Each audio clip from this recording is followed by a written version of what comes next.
am Jay Dylan Proctor, and I want to thank you for being with us today. And I want to talk to you about saving our culture. I'm really excited about where our culture can go. And if we're going to move our culture to a better place, we're going to have to be people of moral integrity. If we do not get on the front end of where our culture is going, it's going to turn into purgatory, if not something much worse. We have to get on the front end of our culture. The church really has to say we're not going to concede things. We're not going to concede truth. We're not going to concede morality. We're going to be people who are on the forefront of structuring our culture. So a few thoughts just to begin this off is we do not save our culture through activism or by groupthink, but we save our culture by being transformed by Christ's message. We take the transformation of Christ and being convicted as individual, being convicted on Christ's moral terms is how we are going to bring salvation back to our culture. So we need to get back to the moral standards which God has called us to, and that is how we're going to set a better course for the future. However, if I just come in here and say, setting the course for the future based on God's moral standards, there's a big problem which can emerge. And that's what I want us to talk about today. There are many people in our world, and this is a big problem, who will come in and try to tell you how you should be convicted. There will be people who they pick and choose different aspects of Christianity. They pick and choose different elements of language, and they say, if you're really a Christian, you'll do this. They prey on the Christian virtues and the Christian standards to manipulate people. And this is a big problem. This is evil. This is the problem of sophistry. And for those who may not be familiar with the language of sophistry, sophistry is language which sounds true, but actually isn't. Basically, sophistry is the half lies and things which go on in the world. It's when people are being politically correct. Political correctness is a form of sophistry. It's when something sounds good and it's soft. It's sort of the soft language which sounds good but is actually not very accurate to reality. Sophistry is very much kind of like incomplete truths and half lies. I mean, something can be true in one single regard. In some sort of way, it's true, but in every other way, it's not. Yeah, it's not true to the sentiment of reality. It's just inaccurate. So I want to give you some examples of this. And this is times when language has been manipulated. And just to be back to the main theme of this message, we're going to save our culture with moral integrity and not being people who misuse language, who aren't sophists. So let me give you some examples of this so you can relate to the word sophistry. Again, sophistry itself can turn into sophistry if you've never heard of it. So one really good example is when people have overinvested in language in something like a phone contract. Say you want to go out and get a cell phone. We pretty much all here in 2018 or whatever the year may be, we all have cell phones. We go out and we buy them. But say something happens, you see there's a better service provider, and you say, well, I want to end my contract with this company and go to another one, and you find out they're going to charge you to cancel your contract. This is an example where they have invested in language to make something happen which is different from the sentiment of what you were after. Again, nobody wants to go and say, I want to be obliged to this company for all eternity. I'm coming here because I want a good product. I want to have phone service. But yet the phone companies, again, I don't like to use hypotheticals. I like to use real-world experiences. I can imagine that many of us have dealt with this. When you want to change carriers and they want to charge you cancellation fees, this is the time where the company has invested heavily in language to do something with the consumer that is different than really what the consumer was wanting. And there will be a lot of people who will say, well, this is the problem with the free market. Actually, no, this is not very free market-esque as much as this is mafia-esque. When the mafia comes in and says, well, it'd be a great shame if you were to go and go to a different company, we would have to use a little bit of muscle and come over there and charge you some extra fees. That's not free market behavior. That's not someone saying we're going to offer you the best possible product in the hopes that you'll purchase it. That is mafia behavior, which says we're going to slip something in behind and give a little bit of muscle to get the behavior we want. Another example that I like. Yeah. So one of my little sisters, she's 9, wrote something about another one of my little sisters who's 4, and she wrote that my sibling is stupid, but she forgot the T. So whenever we found it, we asked her, why did you write this? Why did you write that your sister is stupid? And she said, I didn't write that my sister is stupid. I wrote that my sister is Cupid. And obviously, I mean, I did it as a child. Most people did.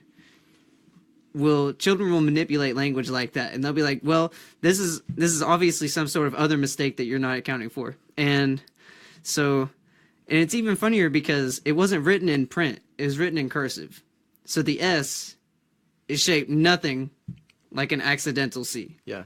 And that's the thing with sophistry, is you can have something which is, as far as the language is concerned, it's correct, it's true.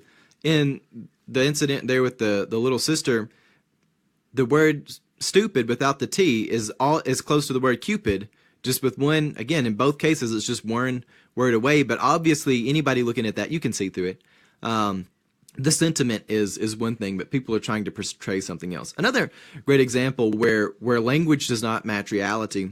When I was paying for grad school, I was doing this by being a realtor, and there are different rules and different regulations for different loans that are out there, and I was working this particular deal where we got ready to close, and there was a porch which didn't have the hand railing, and it was a variation of like 2 inches. It was just 2 inches away from the height. And so how did we get this fixed before closing?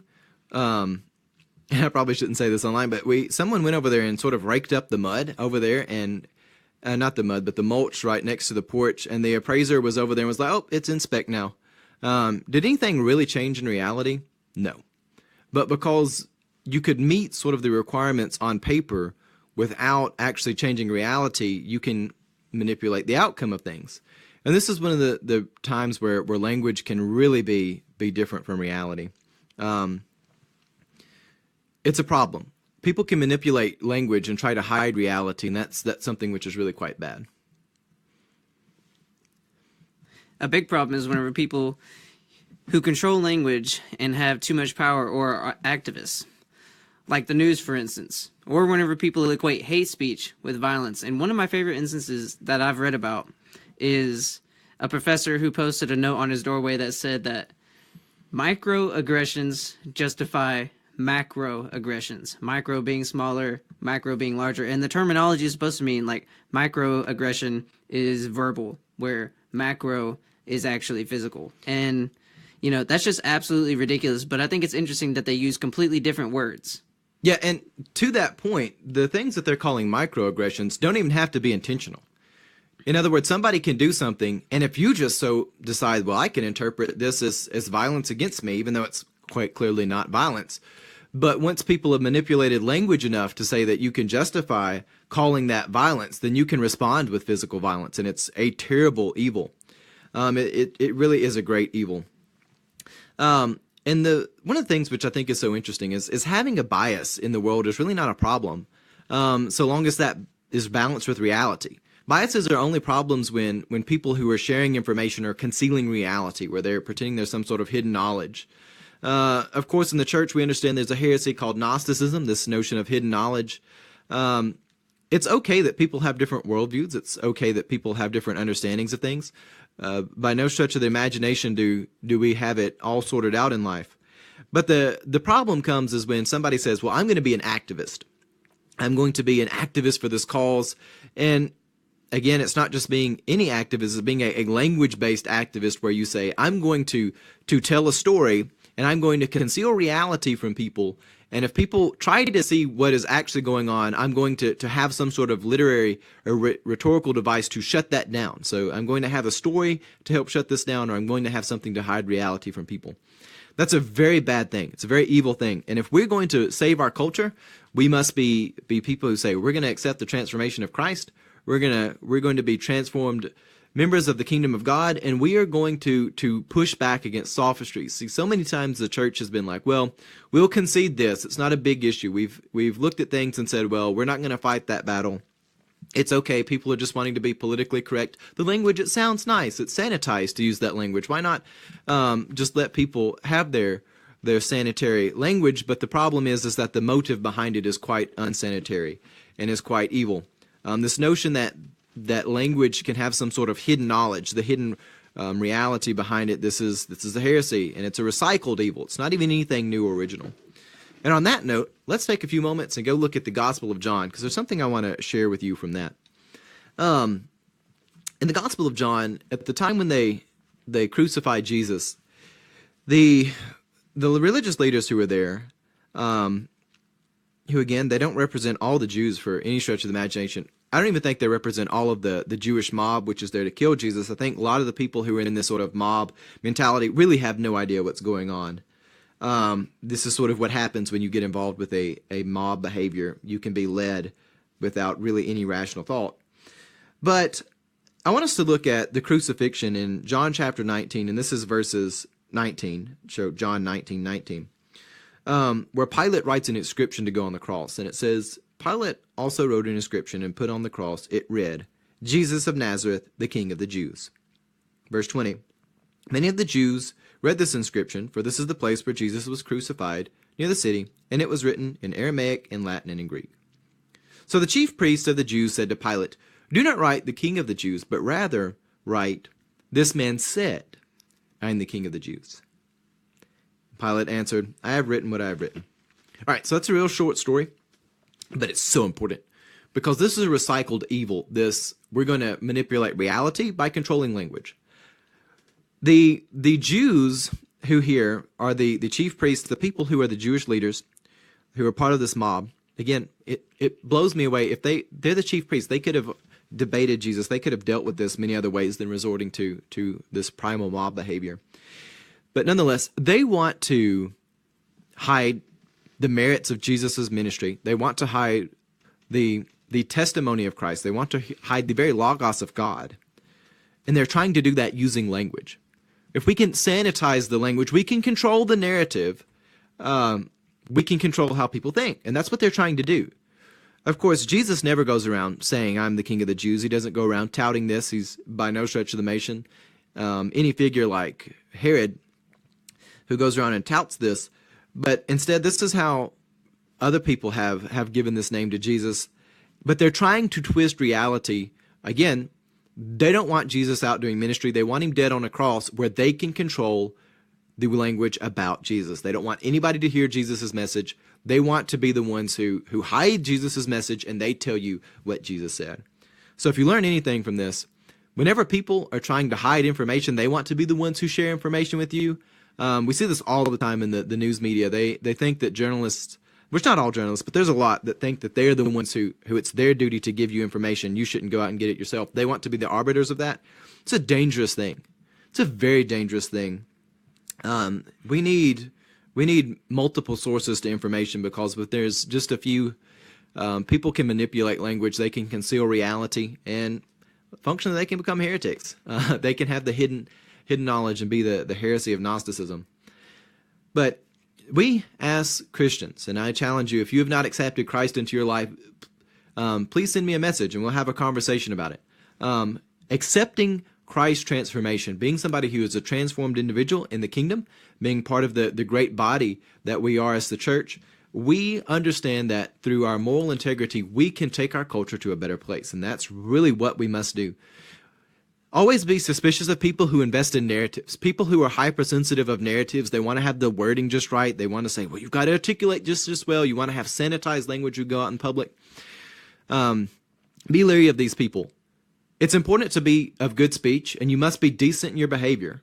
But never be somebody who invests in language and how you talk about the world without actually investing in the world. If you're somebody who is out saying, what can I do to better myself? I want to be more articulate. I want to be more well-read. I want to be better in speech. That's great. But we mustn't allow ourselves to care more about what we say than what we do. We must balance what we say with what we do. Our actions still communicate a lot. At the end of the day, language is a medium. Language is a tool, and it's an extraordinarily powerful tool, but we can never let language itself become the ends to our it can never be an end goal in and of itself.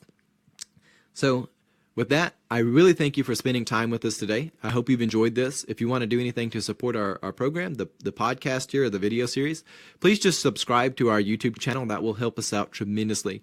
You can go to YouTube, do a search for Kingdom of the Logos. We really need as many subscribers as we can get. You can follow us on Facebook. Of course, you can follow me at J. Dylan Proctor on Twitter. You can follow us so many different places, and we would appreciate the support. And also, another thing that can help us out, if you leave us some comments, give us some feedback on the material. If you can leave that online. I know a lot of people send me texts and things that know me personal, but just leaving some online feedback to the stuff really helps us out. And on that, do have the transformation of Christ in your life. Spend time in prayer, spend time in building your own moral architecture. And with that, have a blessed day.